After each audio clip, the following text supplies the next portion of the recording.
আসসালামু আলাইকুম প্রিয় শিক্ষার্থীরা, রসকারের নতুন একটা পর্বে সবাইকে স্বাগতম। আজকের ক্লাসে আমরা যে জিনিসটা নিয়ে আলোচনা করব সেটা হচ্ছে গ্রুপ 1।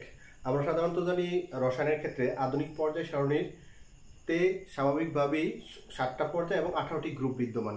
তো এই 7টি পর্যায় এবং 18টি গ্রুপের মধ্যে আমাদের 1 নাম্বার গ্রুপ, সেই গ্রুপটা হচ্ছে তোমার কি ক্ষার ধাতু। ঠিক আছে, তো আজকে এই গ্রুপ 1 এর ক্ষার ধাতু সম্পর্কে আমরা আজকে বিস্তারিত আলোচনা করব। ঠিক আছে, তো প্রাথমিকভাবে যদি আমরা গ্রুপ 1 এর নামটা বলি তাহলে স্বাভাবিকভাবে আমরা সবাই জানি গ্রুপ 1 এর স্বাভাবিক নামটা হচ্ছে তোমার কি ক্ষার ধাতু নামে পরিচিত। ঠিক আছে, এই ক্ষেত্রে হাইড্রোজেন ব্যতীত, ঠিক আছে, হাইড্রোজেন ব্যতীত বাকি যে সকল 6টা মৌল আছে তাকে ক্ষার ধাতু বলা হয়। ঠিক আছে, lithium, sodium, potassium, rubidium, caesium আর তারপর হচ্ছে তোমার কি ফ্রান্সিয়াম।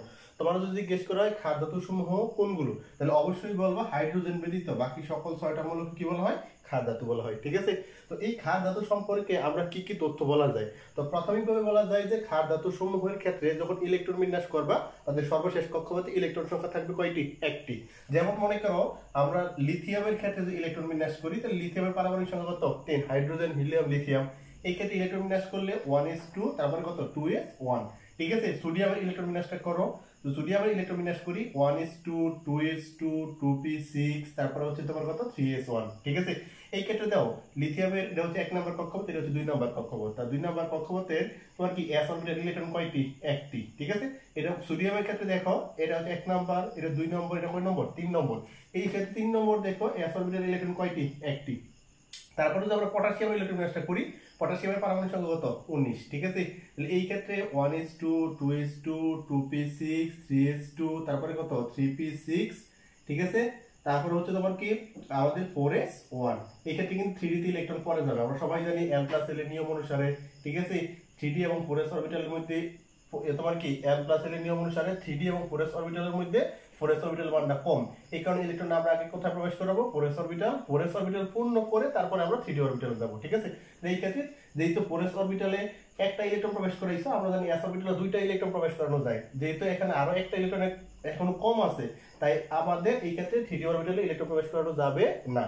তাহলে এই ক্ষেত্রে খেয়াল করে দেখো 1 নাম্বার, 2 নাম্বার, 3 নাম্বার এবং 4 নাম্বার, তাহলে অর্থাৎ পটাশিয়ামের সর্বশেষ কক্ষপথ হচ্ছে 4 নাম্বার। তাহলে s অরবিটাল ইলেকট্রন কয়টা আছে? একটা। ঠিক আছে, তাহলে আমরা খুব সহজে বলতে পারি গ্রুপ এ যে ক্ষার ধাতুটা আছে, এই ক্ষার ধাতুর ক্ষেত্রে যে মৌলগুলো থাকবে সবগুলো মৌলের সর্বশেষ কক্ষপথে ইলেকট্রন সংখ্যা থাকবে কয়টি? একটি।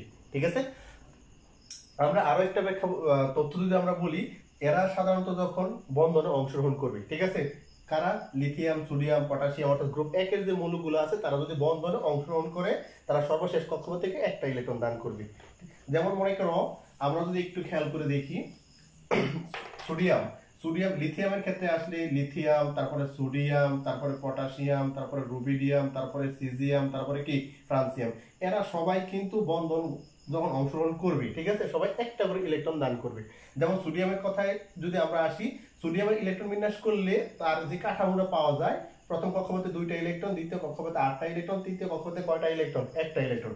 এখন আমরা জানি কোন পরমাণু ঠিক ততগুলো ইলেকট্রন দান অথবা গ্রহণ করবে যতগুলো ইলেকট্রন দান অথবা গ্রহণ করলে তার অষ্টক অথবা তোমার কত নিয়ম? 2 এর নিয়ম পূর্ণ হয়। ঠিক আছে, এমন স্বাভাবিকভাবে তুমি সোডিয়ামের ক্ষেত্রে খেয়াল করলে দেখবা তার সর্বশেষ কক্ষপথে ইলেকট্রন কয়টি? একটি। সে যদি একটা ইলেকট্রন ছেড়ে দেয় তাহলে কিন্তু তার 3 নম্বর কক্ষপথ আর থাকবে না, তখন সে কত নম্বর কক্ষপথে চলে আসবে? 2 নম্বর কক্ষপথে। তো 2 নম্বর কক্ষপথে ইলেকট্রন কয়টা? 8টা। তাহলে সোডিয়াম কিন্তু একটা ইলেকট্রন দান করার মাধ্যমে কি করবে?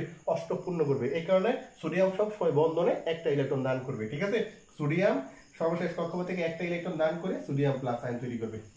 আমরা যদি পটাশিয়ামের কথা বলি, ঠিক সেম, পটাশিয়ামও কিন্তু তার সর্বস্থ কক্ষপথ থেকে একটা ইলেকট্রন দান করলে তোমার কি পটাশিয়াম প্লাস আয়ন পরিণত হবে। যদি লিথিয়ামের কথা চিন্তা করো, লিথিয়ামও কিন্তু তার সর্বস্থ কক্ষপথ থেকে একটা ইলেকট্রন দান করে লিথিয়াম প্লাস আয়নে পরিণত হবে। তাহলে আমরা বলতেই পারি গ্রুপ 1 ক্ষার ধাতুর যে দ্বিতীয় যে বৈশিষ্ট্যটা, যে তারা সর্বশেষ কক্ষপথ থেকে একটা ইলেকট্রন দান করে বন্ধনে কি করে? অংশগ্রহণ করে। এবং তাদেরকে ক্ষেত্রে আরো একটা বলতে পারি, তারা যেহেতু ধাতু, আর ধাতুর ক্ষেত্রে ইলেকট্রনগুলো দান করলে তারা কিসে পরিণত হয়? পজিটিভ চার্জ অর্থাৎ ক্যাটায়নে পরিণত হয়। কথা বুঝতে পারছো কি কইছি? তাহলে আমরা এই বিষয়টা বলতেই পারি যে গ্রুপ 1 এর যে মৌলগুলো আছে এই মৌলগুলোর সর্বশেষ কক্ষপথে ইলেকট্রন সংখ্যা কয়টি? একটি। সর্বশেষ কক্ষপথে ইলেকট্রন সংখ্যা, সর্বশেষ কক্ষপথে ইলেকট্রন সংখ্যা একটি।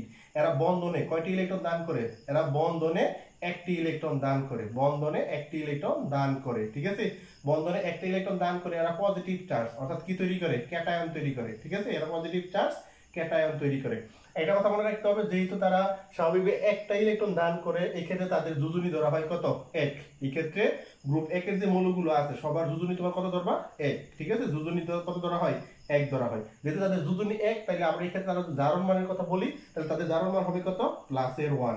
আমরা সাধারণত জানি জারণ মানের আগে অবশ্যই প্লাস অথবা মাইনাস উল্লেখ করতে হয়। যোজনীর ক্ষেত্রে কিন্তু প্লাস মাইনাস উল্লেখ করার প্রয়োজন নাই, কিন্তু জারণ মানের ক্ষেত্রে অবশ্যই কি করতে হবে, প্লাস উল্লেখ করতে হবে। ঠিক আছে, আমরা যদি আরো একটা বৈশিষ্ট্যের ক্ষেত্রে আসি, সেই বৈশিষ্ট্যটা হচ্ছে এই গ্রুপ একের মৌলগুলো পানির সাথে যুক্ত করে। ঠিক আছে, ক্ষার ধাতু সমূহ তোমার কি করে, পানির সাথে যুক্ত হয়ে, কার সাথে যুক্ত হয়ে, পানির সাথে যুক্ত হয়ে ক্ষার এবং হাইড্রোজেন গ্যাস তৈরি করবে। ক্ষার প্লাস কি, হাইড্রোজেন গ্যাস তৈরি করবে। ঠিক আছে, যেমন মনে করো আমরা লিথিয়ামের কথায় আসি, লিথিয়াম যদি পানির সাথে বিক্রিয়া করাও তাহলে দেখবা কি তৈরি হবে, পানিকে বিয়োজিত করলে H প্লাস আর কি পাওয়া যায়, OH মাইনাস পাওয়া যায়। ঠিক আছে, তাহলে লিথিয়াম অবশ্যই কার সাথে চলে যাবে, OH মাইনাসের সাথে, তাহলে তৈরি হবে লিথিয়াম হাইড্রোক্সাইড প্লাস হচ্ছে তোমার কি, হাইড্রোজেন গ্যাস। তুমি যদি সোডিয়ামকে পানির সাথে বিক্রিয়া করাও তাহলে দেখবা সোডিয়াম হাইড্রোক্সাইড প্লাস হচ্ছে তোমার কি, হাইড্রোজেন গ্যাস। ঠিক আছে, আমরা যদি পটাশিয়ামকে পানির সাথে যুক্ত করি তাহলে দেখবা পটাশিয়াম হাইড্রোক্সাইড প্লাস হচ্ছে তোমার কি, হাইড্রোজেন গ্যাস তৈরি করতেছে। অর্থাৎ গ্রুপের একের যে মৌলগুলো আছে এরা সবাইকে যদি তুমি পানিতে যুক্ত করো, ঠিক আছে, তাহলে এরা সবাই কি তৈরি করবে, ক্ষার তৈরি করবে প্লাস হচ্ছে তোমার কি তৈরি করবে, হাইড্রোজেন গ্যাস তৈরি করবে। এরা সবাই হাইড্রোজেন গ্যাস তৈরি করবে।